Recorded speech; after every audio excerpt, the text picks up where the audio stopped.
There he I is. guess he's ready.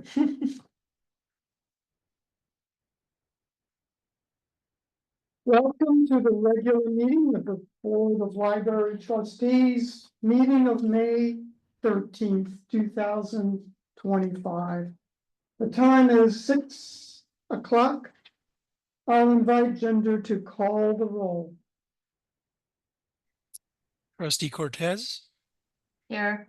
Trustee Kyle, Here. Trustee Lee, Here. Trustee Vidot, Here. Chair Endo. Here. I'll now invite Ginger to explain how the public can participate in this evening's meeting, agenda, excuse me. Thank you, Chair Endo. This meeting will be held in person and is being recorded and streamed live to Zoom at the link on the agenda. You may participate in person to provide public comment. Each speaker will have 2 minutes. You may also submit your comments by email by 4 p.m. on the day of the meeting. We are offering closed captioning for this evening's meeting on Zoom. Select the live transcript button on Zoom to enable this feature. Thank you, Ginger. The first item on our agenda is the minutes. And we will take a look at last month's minutes of April 15th. Has everyone had a chance to take a look at it, and are there questions?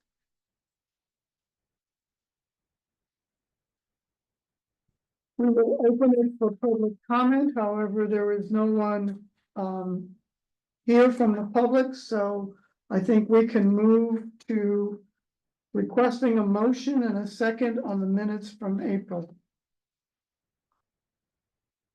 Motion to pass last time meeting minutes. I second it. With that, Ginger, could you call the roll? Trustee Cortez, Aye. Trustee Kyle, Aye. Trustee Lee, Aye. Trustee Vidot, I'll abstain. Chair Endo. Aye. Thank you. Now it is time for public expression. It's our open time. And I remind the speakers that they will have 2 minutes for public comment. However, since there does not seem to be anyone from the public attending tonight in person, unless there is an objection, I'll move on to the next item, special presentations. Hearing no objections, item number 2 is reopening plan for downtown library, and that will be done by Mr. Avalos. Yeah. So, I mean, I could have just said it, but I feel like it's a good chance to show you some pictures. So we're, the status of our renovation is we're getting into the punch list phase of the process, which will be happening. There's a couple punch lists for different groups. Once it's just a list of things that you have that you have things to be repaired or things that are like so the staff's gonna go through a punch list. City staff's gonna go through a punch list the week of the 22nd. Building turnover is where the contractor's turning the building over to the city is anticipated to be June 9th. So we'll have that month to get furniture in and get stuff going. That's the Carnegie, the left wing of the Carnegie, the first picture. I took that last week before leaving on, or a couple weeks before going on vacation. So that's like the pendant lights are up, carpets laid out. The middle picture is leading into the memory lab. That's where the old computer lab was. So there'll be lounge seating in there now. And then the picture on the right here is going into the children's room. So that whole glass wall there, there'll be a desk here on the right. And then not pictured because they're not installed yet. There'll be some shelving in the lobby as well for different parts of the collection. And then for our reopening, so just as I'm reading through it, this is a little sample board that Facilities by Design put together for us of some of the fabric for the furniture, some of the wood stains for the chairs and tables. The colorful ones on the top are for children's chairs and they'll have animal cutouts. Those bottom blue chairs, they're called the mid chairs, they're in the teen space. And we're gonna have reading booths and nooks in upstairs. And that's kind of what they're gonna look like there. The dark blue is for the teen area and the darker shade one is, the lower one is for the adult area. So we anticipate closing the pop-up on July, what is it, 5th, Saturday, July 5th? Or no, that's gonna be our last open day. And then we're gonna close on Monday, July 7th for 2 weeks, and that's when we're planning to do a lot of the move. So a lot of the move back is not gonna be as difficult as the move out of the Carnegie into the pop-up. That involved a lot of cleaning and a lot of getting rid of old things. So that the move back is gonna be a lot different. During that initial June period is when a lot of the furniture is gonna be put in place. That's gonna be delivered sooner than our shelving installation, which has a longer lead time. That won't be delivered until end of June. And then installed the first week of July, which is why it extends into mid-July. Our collections are handled differently, so as shelving gets installed, we'll get those collections moved into place and the ones that are in storage. During that whole time, we have a lot of our equipment is stored in here in City Hall, different closets. So we'll be able to move those set those stations up. And then once we reopen, we'll start planning to make sure that we time it to where we have equipment that we need at the pop-up while we're setting statuses for items and then moving things over here. So we're starting to plan those timelines and talk to Xantrion or IT. Facilities by Design is helping us navigate the 2 moving companies. So we're working on those timelines right now. And then we're gonna have a reopening celebration, Saturday, August 2nd, which will let everyone know on times. We're planning a ribbon cutting. We're planning special events throughout the day, kind of in each of the space, in each room that we've renovated to kind of highlight the space. And we think it's gonna be a fun kind of day to just celebrate being back. And it's far enough into opening, we've got some of those wrinkles out, but that's kind of what the plan is right now. Looks beautiful. It looks really, really nice. Looks good. And there's a lot more stuff in there since I've been out for a couple weeks, but there's a lot more stuff in there now and some signage, so I've got to get back in there. So the plan, you guys will be open in sometime in July, but then the reopening celebration will be. August 2nd, that's right. Cool. Any questions about the process? No, was all the funding enough? Did you meet your budget or was it Right now, we're doing well on on budget? where we are, right? Good. Mhm. That's good. And the timing is about what you predicted, right? It is, Isn't we extended it sometime last year. I think when I first started, there was like an extension to the deadline. it? Mhm. So, but I think they're ahead of when turning it over to us in June is still ahead of what was anticipated.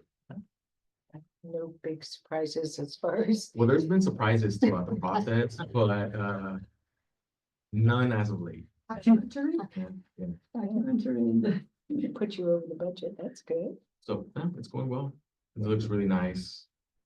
Are the staff bummed to leave that spot, or they're excited about it? I think we were really excited about the space. I think it's wearing off. That space is giving us just enough time to Okay, make okay. it last. Yes, that's what you have. Yeah, that's what we had, absolutely. But I think we're ready to kind of get back into our space. I think that's the overall consensus. Yeah, after time, that pop-up space probably felt tight relative. It does feel tight and our collection grew. So a lot of the materials we had checked out, we knew we were gonna come back, Mhm. started to come back, and Mhm. then we're purchasing new materials, so we've definitely outgrown it. Mhm. Um, and it's an old building. Yeah. And it feels like that. I think we're at that point where it's starting to feel like it's an old building. They had a hard time filling it. Yeah. But we're excited. Yeah, that's great. I'm sorry, I missed it. July fifth is last day opening on pop-up. Yeah, we anticipate July 5th, It's- Saturday, Saturday is the last day. open on at the pop-up. And then we'll close for 2 weeks. 2 weeks, and then we open the new. Right. down. Mhm. That's 2 weeks after. Right.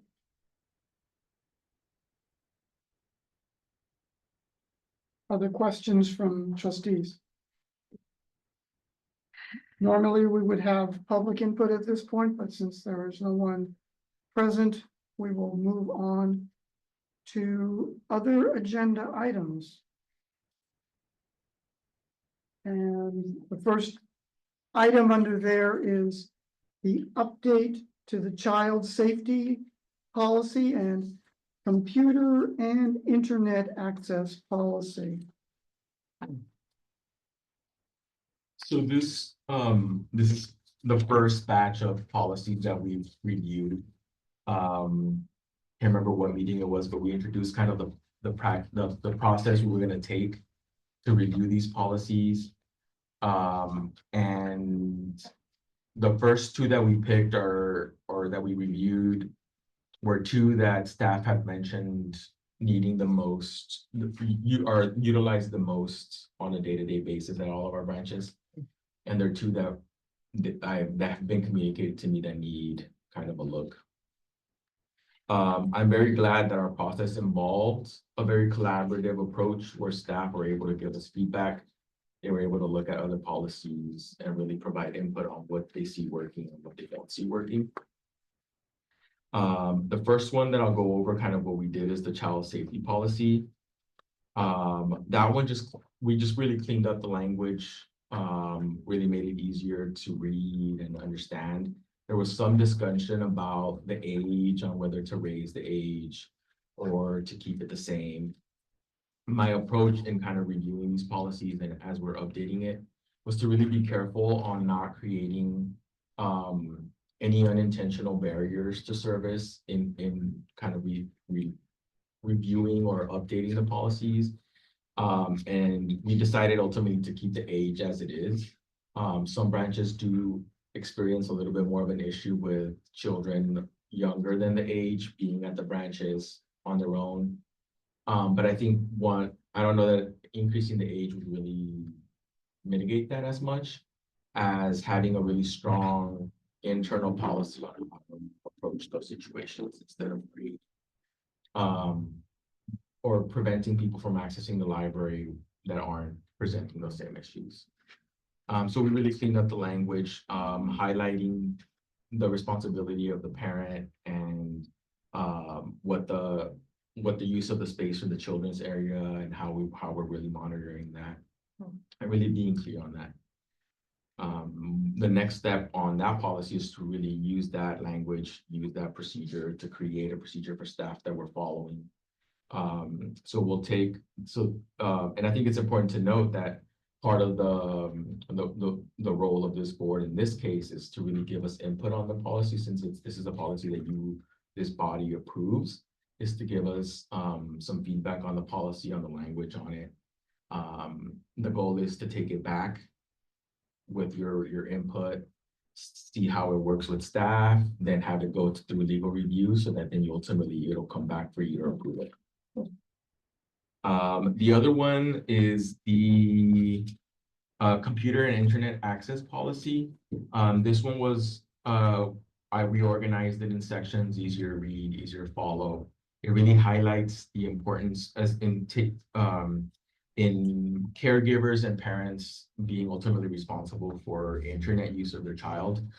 But also one of we just cleaned up the language made it more streamlined, more efficient, and added a bit of a piece. One thing that's really hard for staff to handle is the constant abuse of the guest use pass 30 minutes. We didn't have any language on how those passes are used or how they're utilized, so I added language on here where it's patrons assume the responsibility of using their library card to access public computers, to access the internet.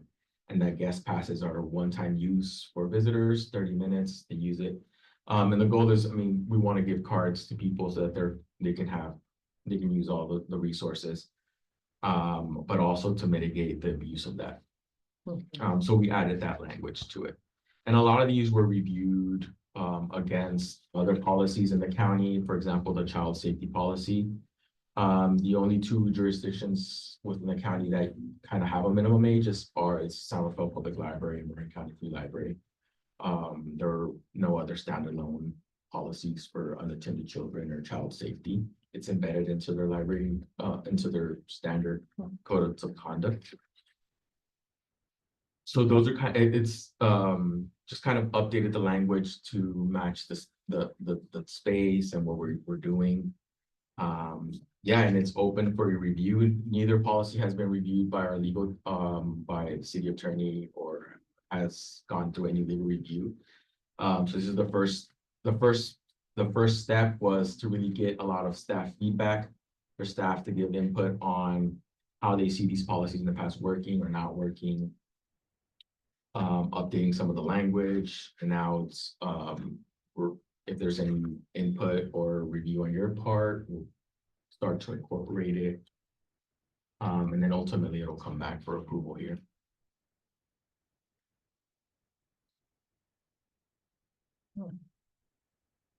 Questions from trustees? Just reading. Daniel, I do have one question. And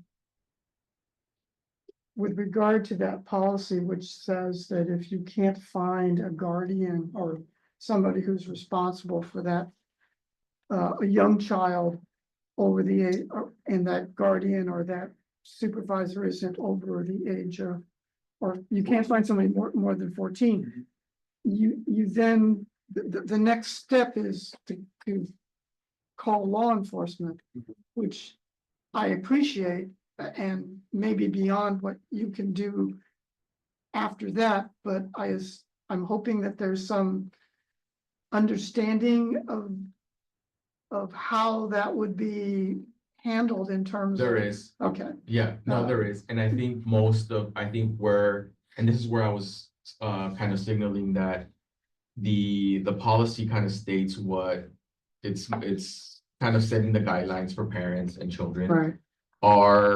What this is going to create is we don't really have any internal policies or practices on how to approach these. Yeah. So that's what we're going to create. And I think Okay. that's where our tool, that's where we're building our tool. All right. And this is mostly going to be for children left alone at closing, Mm. which the standard practice is you wait 15 minutes with the Okay. child and then you have to call someone. Okay. Has that been an issue in the past? It hasn't been while I've been here. It's been the situation where I've been at other libraries where we've had to wait for a child to come. And it's usually that the parents waiting late. It's not that it's never been that they neglect it. Is there just regular security there at the community center? Do you guys hire security? Well, here we don't have security at the Carnegie or at the pop-up. You don't? You used to. There used to be security.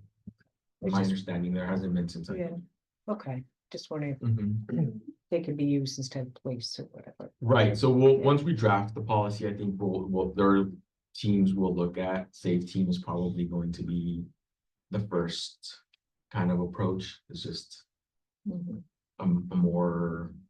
it just seems like a more approachable Mhm. team. Mhm. So that's one of the things that updating the policy is helping me is identify where like internal policies we need to help staff follow through on these consistently.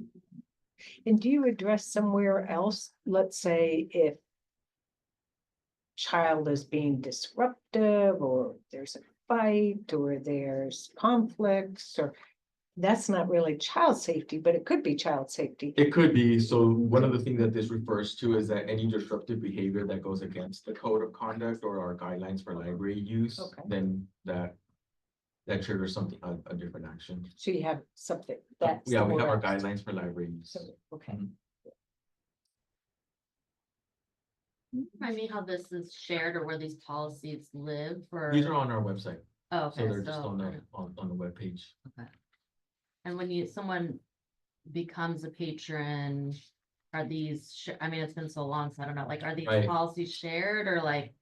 So we have a newsletter that goes out to every month, goes out to all new library card holders, and it links to our page and sources to navigate through it. And they're prominent on our services page. Okay. So you can just go and click on it.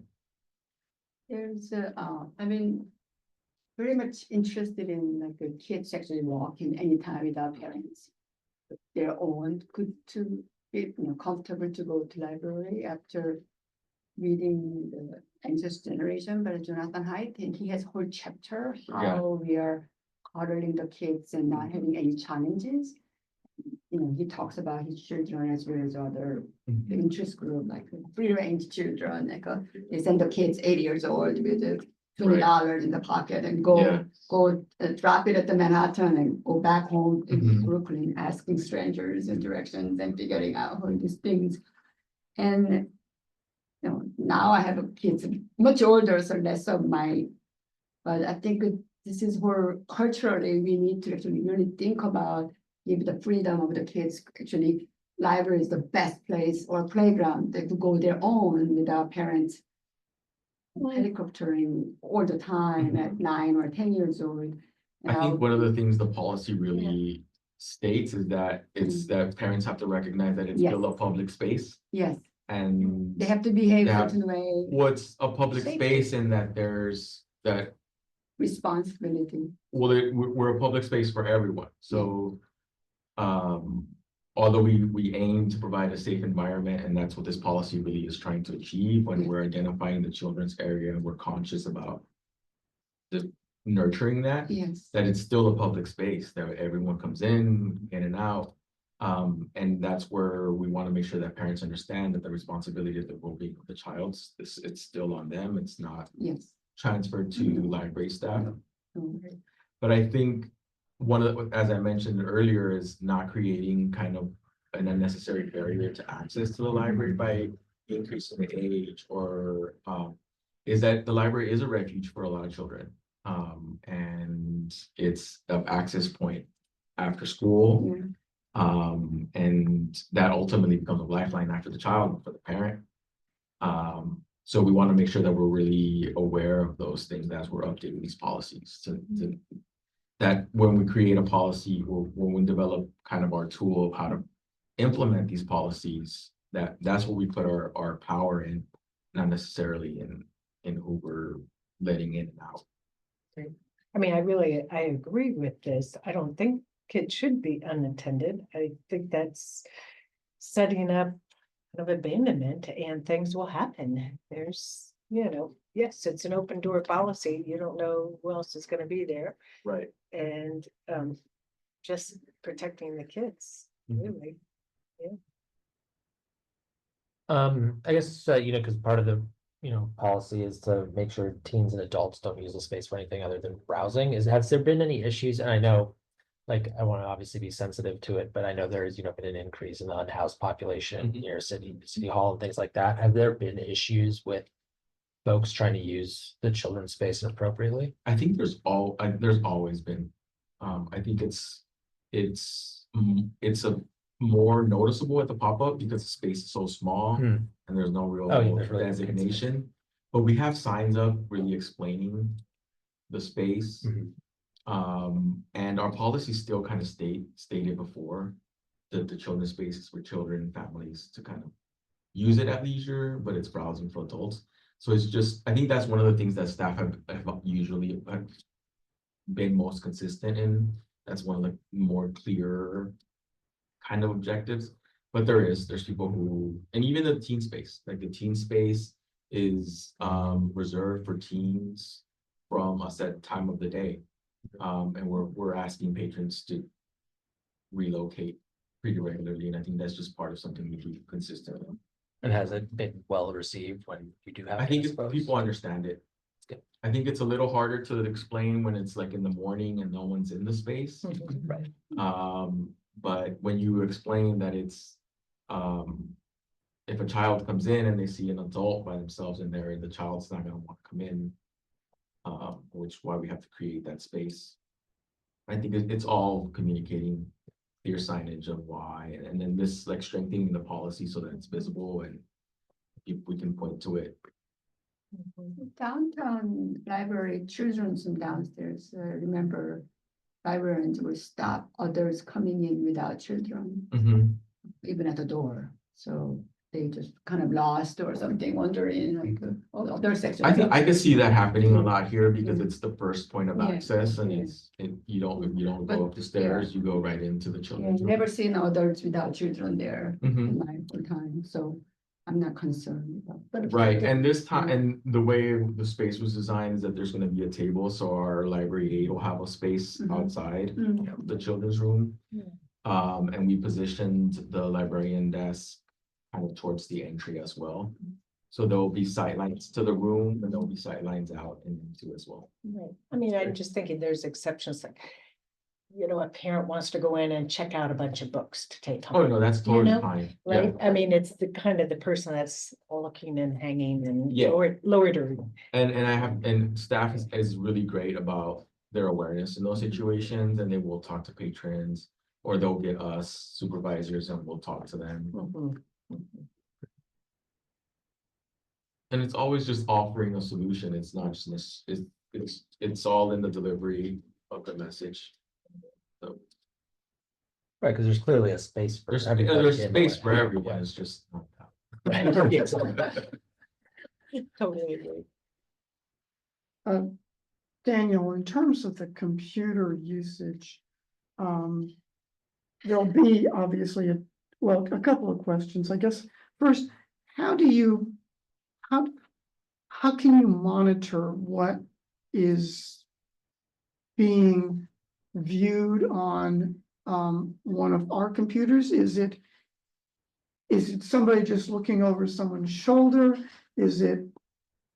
Are you seeing the website in real time somewhere else? Or how does, it's a tough situation, you don't want to. We don't monitor it. Okay. And part of the language that we use in the policy is to really make the user aware of what they're viewing Okay, in the space of everyone else. okay, But there's no we don't have software that monitors what people are viewing. all right. The second question then is, I can see where children have their own, or kids under 14 have their own space within our library here. But at Pickleweed, where they're bringing the computers, and I've talked about this before as a concern, where they're bringing the computers out of that separate room and into more of the public space. Will children have an opportunity there to have their own space, or will they be competing essentially Well, with? the Pickaway Library, they'll have their own it's gonna be their own children's room. Okay, So they'll have their own children's so, room. okay, And then we'll have a couple nooks with like kind of booth seating. all right, Which I kind of anticipate teens kind of using it after school, and then they'll be like against the glass wall, there's a little bit more lounge seating. So even with this reduced space, I feel like the design kind of lends itself for 3 kind of distinct areas of lounging and reading. okay. And incorporating that children's space, I think that kind of goes to what you're asking. Yeah. I think it is, okay, thank you. Policies are great, by the way, super clear, much better than the previous versions. Thanks. It did take a like reviewing a lot of, because part of the review process is one of the things, just working part of Marinda for so long, 15 years now, is that our patrons don't care what jurisdiction they belong to. They don't care what library, they don't care about Marinda. They want their library card to work the same everywhere they go. And I think this is one of those kind of things we can do to where if, as long as it works for our jurisdiction, but it aligns closely to everywhere else, then we're starting to eliminate kind of those differences. Mhm. And that's kind of what was at the forefront of my mind, is making sure that we're aligning it to getting closer to more of a consortium feel. Other questions from trustees? If not, again, there is no public attendance in the room, so we will move on beyond public comment. The next item up is staff liaison report number 4. Daniel, I assume you're up on this one as Yes. well. So let me see. Anything? I could go over my trip to Mexico, but I don't think I just. Hope you had fun. I did. So we've had 2 big kind of fairs that both the library and rec team co-tabled at. The Marin, the Heads Up Carnival Oh, yeah. at Summerville High School, and the Canal Alliance Yes. Community Fair on May 3rd, Yeah. which I hear both were great. One was a little wetter than the other. I heard Heads Up was like a wet rain. I haven't had a chance to really debrief with the team about it, but those usually are always really good. It's just a good opportunity for us to really spread the word of where we are with our renovations, what patrons can expect over the next month or so. So those opportunities are really good. Our team just went to Seeds of Hope at B Street. And I believe they do that. We participate every year, and really give out resources. And let's see, what else? Dia de Niño, I went to it right before I flew. I think there was probably a couple hundred kids at Alboro. Someone donated a bunch of bikes and helmets as prizes, and it was in collaboration with a bunch of different agencies. The Marin County Free Library Learning Bus was there. And it was a great event. For let's see, Measure P, we're still we have our staff working group. The city council subcommittee was formed. And we're in the process of creating RFPs for both the project management team and a design team. So the next few months are going to be pretty much in that initial step of developing that team that's going to really guide us through this initial step. It's all exciting. It's a lot of what we heard in our site visits is starting to make a lot more sense as we're like getting into the phase where all those terms are explained to us. And we're starting to learn what it means to really put those things together. So working a lot with city staff from other departments and getting the ball rolling on what our team looks like, what each of our team members' responsibility is going to be moving forward, where each department steps in. So that's kind of where we are with the phase spaces. And how long do you think the decision will be before you select a management and design team? Obviously, the RFPs aren't even out yet, but No, kind of the time frame is like end of the year. What kind I'm of more or thinking less? summer. It's kind of Okay. it's kind of a moving target, All right, but we're thinking summer. that the RFPs would be out. Right. Okay. Right. All right. And then for pickleweed, our RFP will go out in May, like next couple of weeks. It'll be open for a month. So hopefully those bids come in and good, and the concepts are great. People are liking them. So that's where we are in the process for that. Do you And think we're it will be planning, the same people or they'll just? I'm not sure who who will bid for it. But I really like who did this one, so hopefully. But we're thinking closing mid-August. Once we've opened here, got things rolling. So it's a lot of, it's exciting times. Yeah. a lot We, going right on. before, we went into kind of like a recruitment sprint. So the week before the on vacation, we had 4 interviews for 3 positions, senior, supervising librarian, library service supervisor, and a marketing coordinator.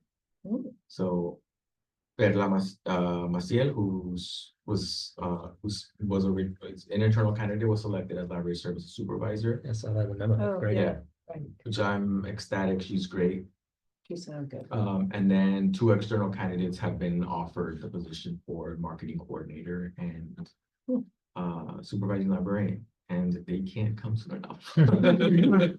Yeah, And we've got open recruitments right now for senior librarian, which will be 3 positions, and librarian, like our librarian classification. Those are, they close on the 21st. Did you ever have a marketing person before? No, Oh, I never heard of that. no. Huh. Huh. And it was a good pool, so like there was a lot of interest in Great. in library promotions and marketing. Mm. So exciting times. Mhm. thank you, Daniel. And obviously we've gone through trustee questions. So any further questions from trustees on this item? Daniel, do you have any friends of the library or foundation updates? Friends, let's see, Friends meeting is next week. I have a dinner there, for dinner this Yeah. week. Donor dinner, oh, that's right, the donor dinner is on Thursday. Thursday. No, I'm Right. not. At Peacock. Did you not get an invite? They sent a paper invite, so I got it Yeah. randomly in the mail. Oh, And I completely forgot to RSVP last week because my kid was homesick. no. I was like, whatever. Are you gonna go? No, Yeah. it's fine. You can take my. I don't even know when. Thursday. Like at Thursday. Yeah, so that's, and Catherine will kind of go over a lot of the similar things I went over, Measure P, kind of where we are. What the process is that we're following, in a little bit more detail.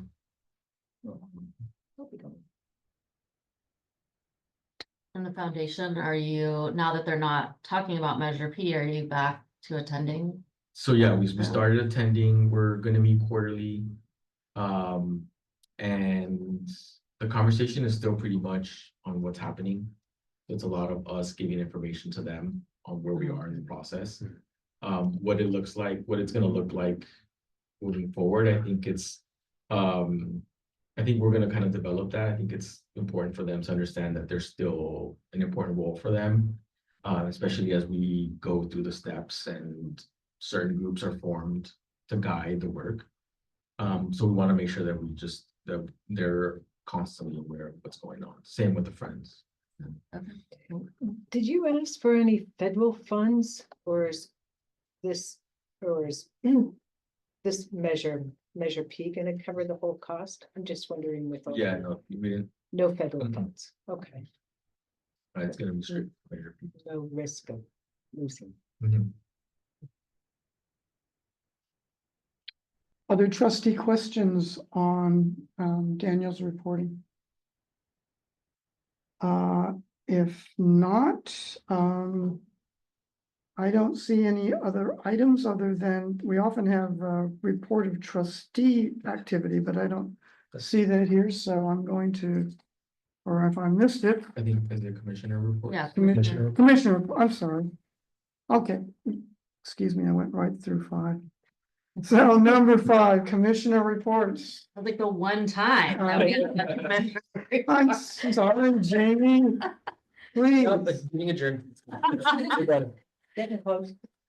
So I shared a few of those, but I'll need them back, but those are, I attended, when was this, May 2nd, that was before the fair, the day before at the Alboro Center. Just reading this, so, we heard from First Five, from Canal, Community Action Marin, Dr. Santora. Mayor Kate, the city manager, I forget her name, Christine. she's another Christine. Dennis Rodani from the Board of Supervisors. So a lot of them were there to talk about this partnership in the Canal neighborhood that will really, expand and support Marin County as a whole. And so if you haven't been, I mean, they're doing all the construction now and doing a bunch of work, as you know. So I just thought, and Catherine was there. A lot of different agencies were there, and this is their plan to do this big project to, reduce or to improve education gaps, achievement gaps, and really be community led. So I just wanted to share it with you because I thought it was interesting, and obviously it'll be important for all of us as neighbors here in this. And if you want to go on the Marin Partnership website and sign up, Marin Promise Partnership, I'm sure that they'll give you updates on that. But Great. I had no idea. and Mayor Kate was great. She talked really about like we have to have courage in these times and like support this work and move it forward. But that's it. Thank you. Other trustees? All right. If not, and again, there's no one from the public present. That is the last item I show on our agenda. And if there are no other comments or questions, I will call for an adjournment of this meeting at 6:42. Thank you. Thank you. It's a short one. Thank you.